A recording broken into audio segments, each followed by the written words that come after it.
It took more than 75 years to find them. Thousands of handwritten pages signed by the French novelist Louis-Ferdinand Céline. This is the manuscript of the legend of King Krogold. Abandoned by the author when Paris was liberated from the Nazis in 1944, the manuscript was rediscovered in 2020, along with more than 5,300 other pages that were stolen from the novelist.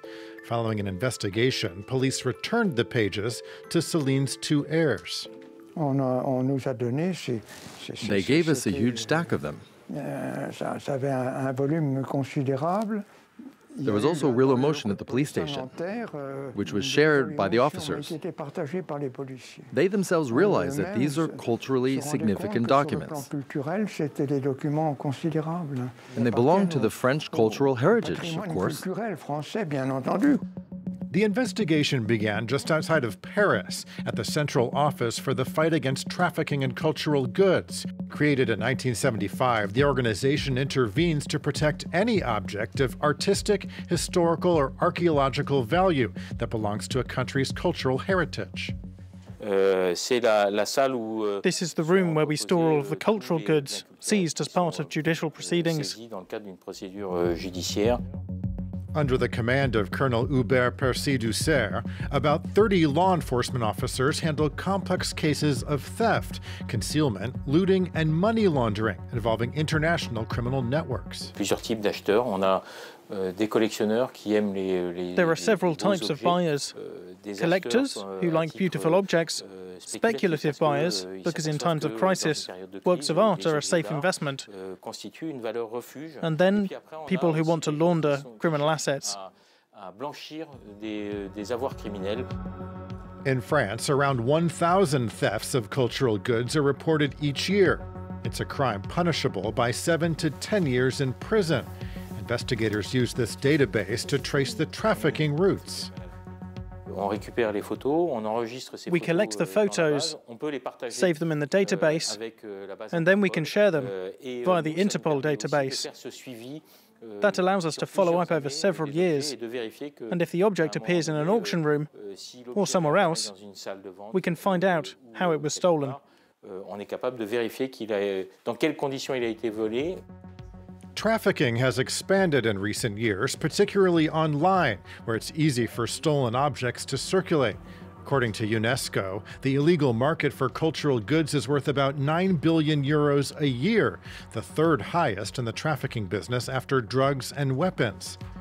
The organization is particularly concerned about artifacts from conflict zones, like the Middle East and Ukraine, where Kyiv accuses Russian forces of pillaging thousands of objects. Qu'un vol, un pillage d'un pays. The theft or looting of an object from a country deprives the community living there of feeling represented by that object. So the value is much more than financial. We've just finished a training course in Poland with all of Ukraine's neighbors to raise awareness among customs officials to prevent these goods from leaving the country. Guaranteeing an object's authenticity and origin was at the heart of a scandal that recently rocked the art world.